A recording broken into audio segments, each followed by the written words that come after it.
All this is not theory. You sense the third element of your nature within you as a permanent driving force. The Spirit pushes us constantly to proceed ever further. That spark of divine light and life, that potent, all-powerful radiance, which is God, inherent in every atom of substance, throws matter into higher and truer forms.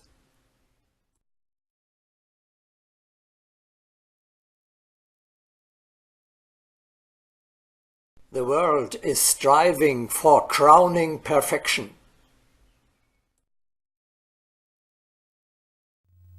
We are satisfied with nothing we have achieved. We are constantly looking for new challenges. We always want to move on to still higher levels. Spirit and matter are united in space. In this unity, forms of life are created, and they pass through their circles of perfectionment. Being unified with matter, the spirit can be liberated only by the path of perfectionment. In the cosmic laboratory, these two principles, unification and liberation, are the fundamentals of creation. The spirit, being made manifest in matter, must aspire to higher functions together with matter.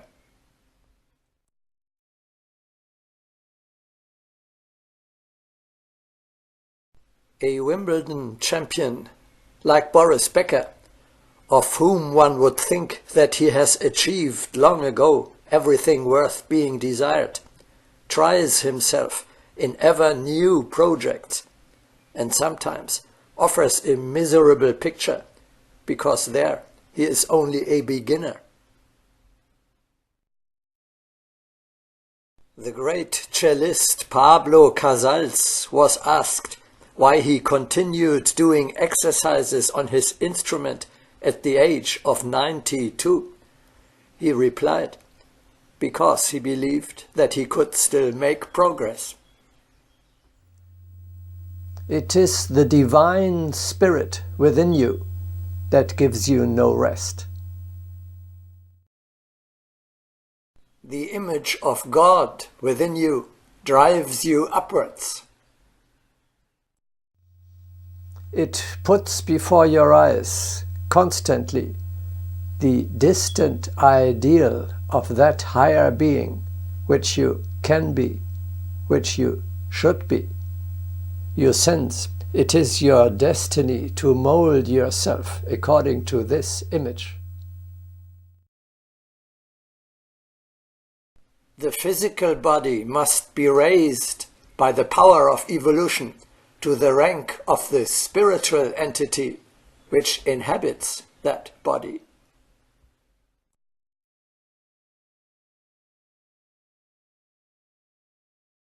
Can we dispense with the notion God? Yes, of course. Let us return to scientific language. Then we say, there is a gigantic potential lying within you. There is a germ within you, the predisposition for a far greater being than you are today. A tiny chestnut has the potential to grow into a mighty tree. Likewise, the little man of today's time is destined to become an immortal spirit, a cosmic giant. This hidden potential urges you to grow, to become greater. It drives you to unearth, exploit, and realize more and more the possibilities for growth without ends lying within you. To men as well applies what we have generally said just now. In infinity, there is only eternal development. There are no limits to your growth.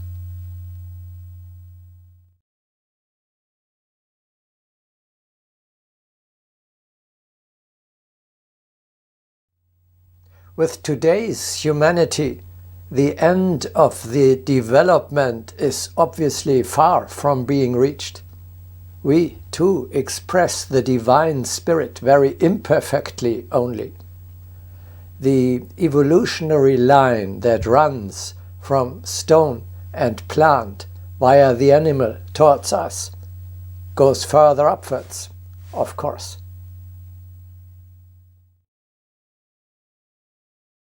When I see so clearly the ladder that leads from the plant to the human being, why do I mean that it ends with me, without further ascending?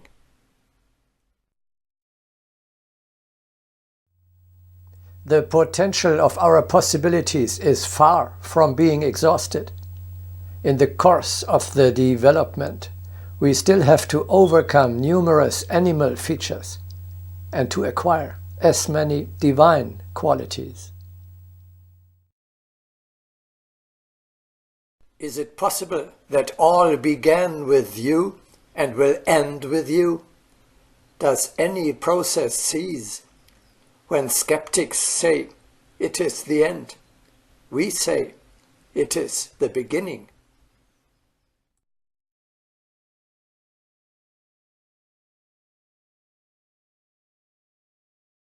A great number of cells of the organism are to be found in a dormant state. It has been pointed out that their awakening would make a man luminous and able to fly. Is it conceivable that people in their present state could achieve such an awakening of light within themselves? Reflect that people are fully equipped for the furthermost evolution. But the treasure must be left asleep. The state of consciousness does not permit rapid advance.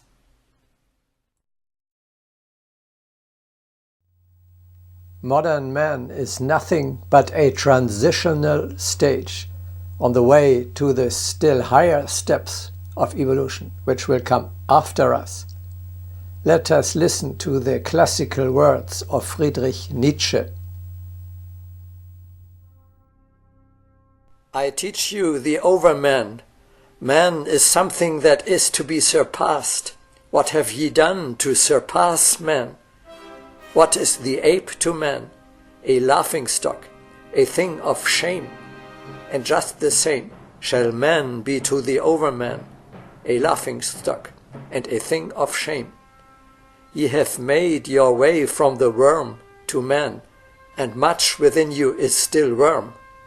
Once were ye apes, and even yet man is more of an ape than any of the apes. The overman is the meaning of the earth. Man is a rope stretched between the animal and the overman. What is great in man is that he is a bridge and not a goal. What is lovable in man is that he is an overgoing and a downgoing. I love those that know not how to live except as downgoers, for they are the overgoers. I love him who liveth in order to know, and seeketh to know, in order that the overman may hereafter live. The next stage will be a species of an entirely new kind, much greater than modern man, just as we are greater than our ape-like ancestors.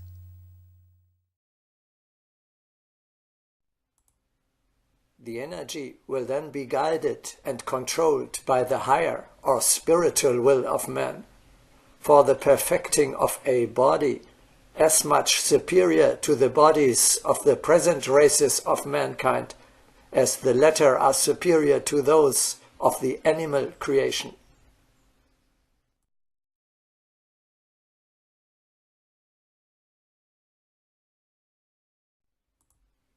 The present races of the earth are not as yet perfectly human. They retain many animal characteristics and qualities. When their evolution as perfect human beings is complete, they will have become something altogether different from any race of beings that has ever inhabited this planet.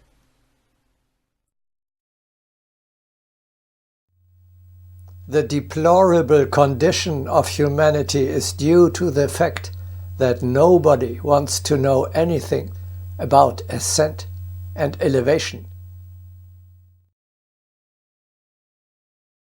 We do not see anything today that wishes to grow greater.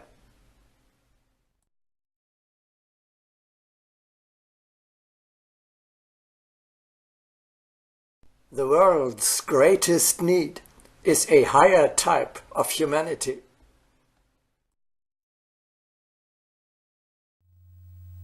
The impulse, however, which has brought forth the human species from the mineral, must not come to a standstill at our level. It has to take us up even higher. The fundamental impulse, which has brought the human species out of the mineral cell, must not subside when the stone cell has gotten up on stilts. Losing aspiration, man ceases to be a conscious being.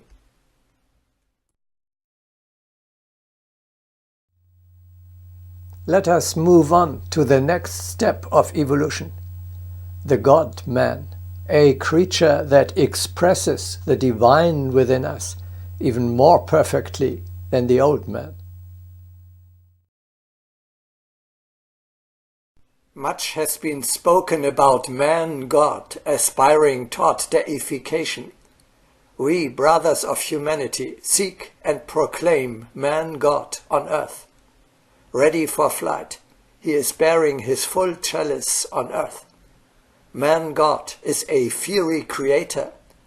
Man-God is the carrier of the fiery sign of the new race. Man-God advances as an evident, aspiring redeemer of humanity.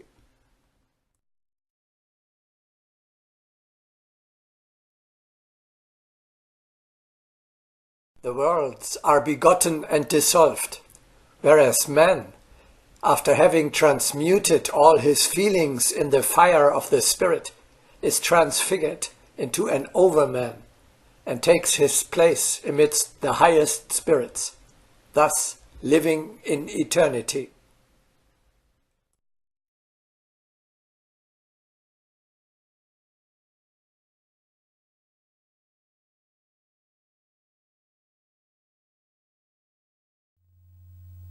You misunderstand evolution when you foresee the future of mankind with ever new technical facilities only. Development takes place when man himself makes progress. Evolution is not synonymous with the advancement of technology, with the perfection of our outward tools. It rather means a transformation and elevation of our own being. Evolution aims at shaping a higher species out of the old man. If people are trying to improve even scientific instruments, then how desirable it is to refine the human apparatus itself.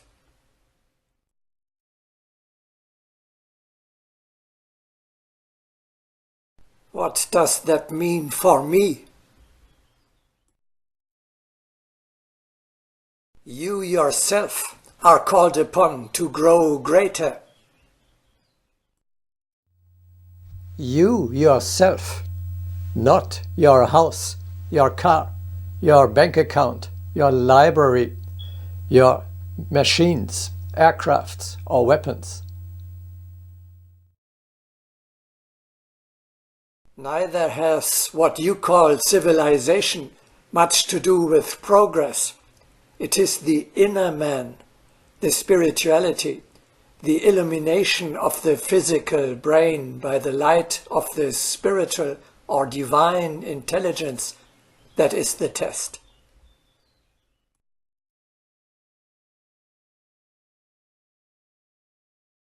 In which direction will this transformation proceed? Our grandchildren and great-grandchildren will not be chasing through space brandishing their weapons like cowboys. Such ideas only extend, devoid of imagination, today's conditions into the future. A higher being will be a more spiritual being. In order to become greater, you need to grow spiritually.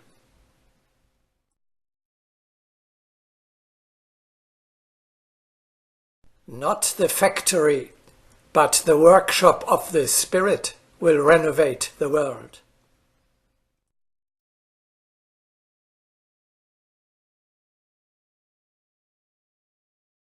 The time which humanity is now experiencing is one of transition from the evolution of the intellect to the evolution of spirituality. This period will be marked by the achievement of the predominance of the spirit over the intellect.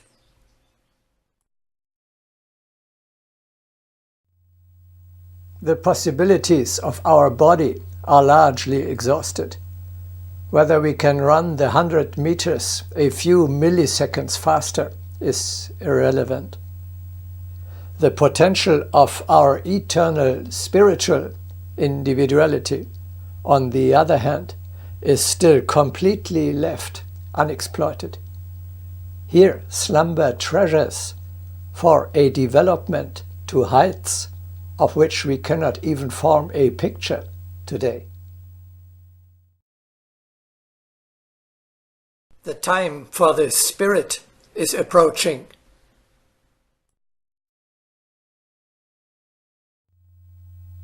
Among the skills which we can attain by exploiting the potential of our spirit are, for example, reading of thoughts, transmission of thoughts, levitation, telekinesis, spiritual healing, and other spiritual powers more.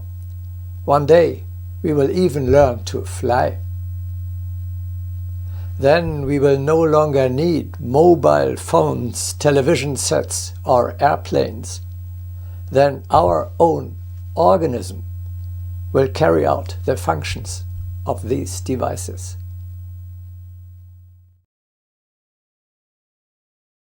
The significance of the heart is great.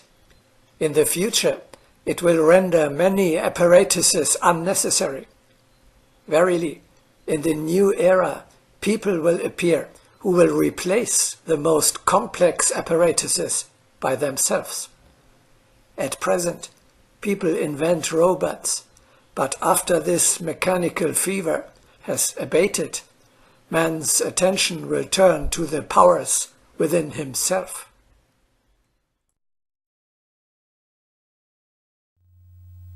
All this is far in the future. We are just beginning to develop the power of our spirit.